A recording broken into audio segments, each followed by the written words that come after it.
Assalamualaikum warahmatullahi wabarakatuh. Bahasan kita pada kesempatan ini adalah metode interpretasi. Ada beberapa yang membedakan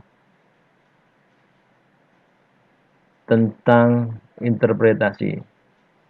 Salah satunya adalah Fitzgerald yang membedakan interpretasi itu menjadi dua. Ada interpretasi harfiah dan ada interpretasi fungsional.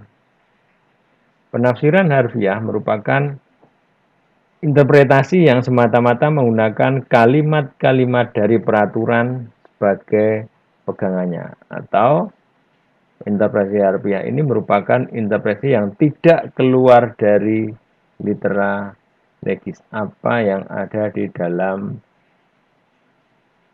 kalimat dalam peraturan perundang-undangan.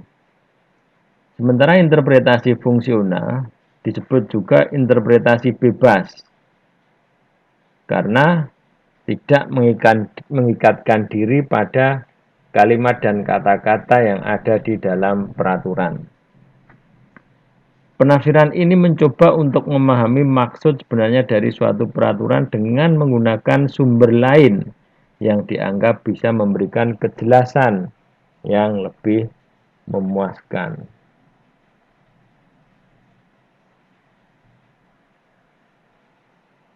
Berdasarkan dari metode penemuan hukum,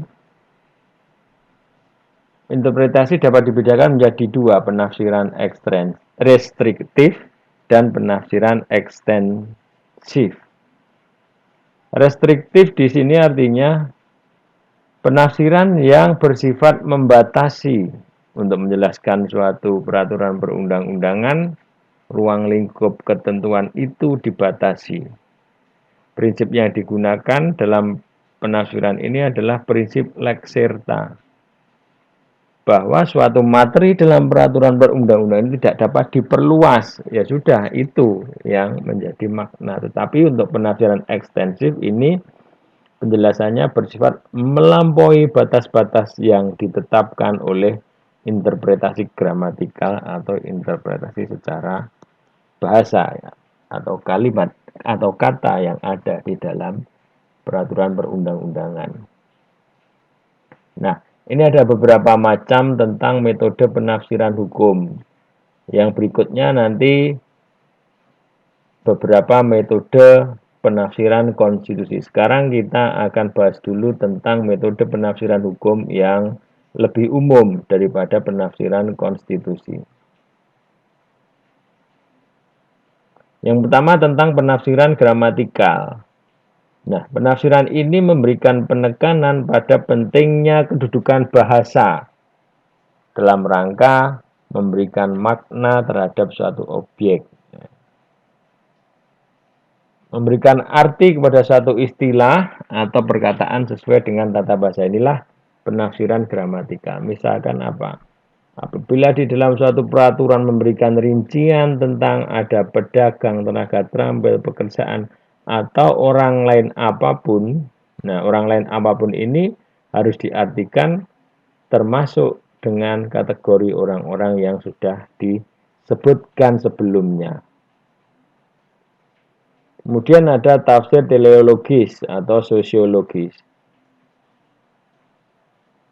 Apabila makna undang-undang ditetapkan berdasarkan tujuan kemasyarakatan atau mempelajari tujuan daripada dibentuknya suatu produk hukum, ini namanya penafsiran teleologis. Jadi dikaitkan atau didasarkan pada tujuan dari adanya suatu peraturan perundang-undangan. Misalkan tujuan undang-undang pemberantasan KPK atau undang-undang pengadilan agama. Nah, di sini perundang-undangan tersebut disesuaikan dengan tujuannya. Undang-undang peradilan niaga berarti tujuannya adalah untuk penyelesaian perkara-perkara perniagaan, kemudian pilot, ya, dan juga tentang penundaan pembayaran utang. Penafsiran sistematis atau dogmatis. Nah, ini menafsirkan undang-undang sebagai bagian dari keseluruhan sistem dari peraturan perundang-undangan itu dengan jalan menghubungkan dengan undang-undang yang lain. Misalkan istilah pencurian di pasal 363 harus diartikan sama dengan istilah pencurian yang ada di pasal 362 KUHP. Penafsiran historis. Ya, makna ketentuan dalam satu peraturan perundang-undangan dapat juga ditafsirkan dengan meneliti sejarah pembentukan perundang-undangan tersebut. Misalkan KUHP menyebutkan denda Rp250, maka dapat ditafsirkan sesuai dengan nilai sekarang.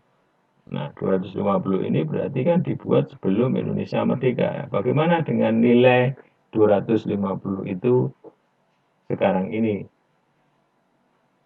Penafsiran komparatif. Nah, kalau ini membandingkan ya atau interpretasi perbandingan dengan menggunakan metode penafsiran yang dilakukan membandingkan antara beberapa aturan hukum, misalkan pengertian korban dalam Undang-Undang Perlindungan Saksi dan Korban, korban dalam Undang-Undang Peradilan Anak ataupun dalam Undang-Undang HAM ini membandingkan pengertian korban dari beberapa peraturan perundang-undangan. Penafsiran futuristik ini penjelasan ketentuan undang-undang yang belum mempunyai kekuatan hukum atau menggunakan RUU misalkan untuk melakukan penafsiran terhadap peraturan perundang-undangan. Nah, berikut ini tentang metode penafsiran konstitusi yang merupakan penafsiran hukum yang lebih khusus untuk menafsirkan konstitusi.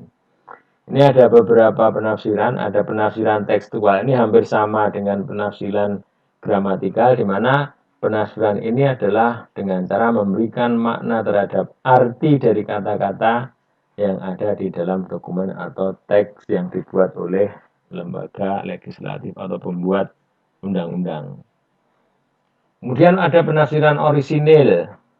Nah, ini bentuk atau metode penafsiran konstitusi yang didasarkan pada sejarah konstitusi. Ini hampir sama dengan penafsiran sejarah.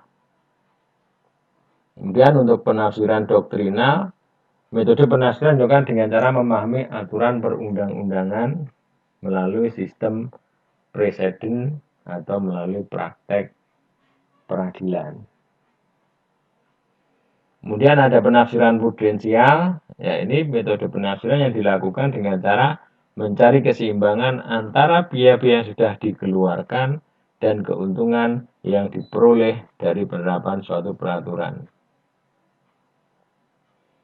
Kemudian penafsiran struktural, nah ini adalah metode penafsiran yang dilakukan dengan cara mengaitkan aturan undang-undang dengan konstitusi yang berkaitan dengan struktur-struktur ketatanegaraan.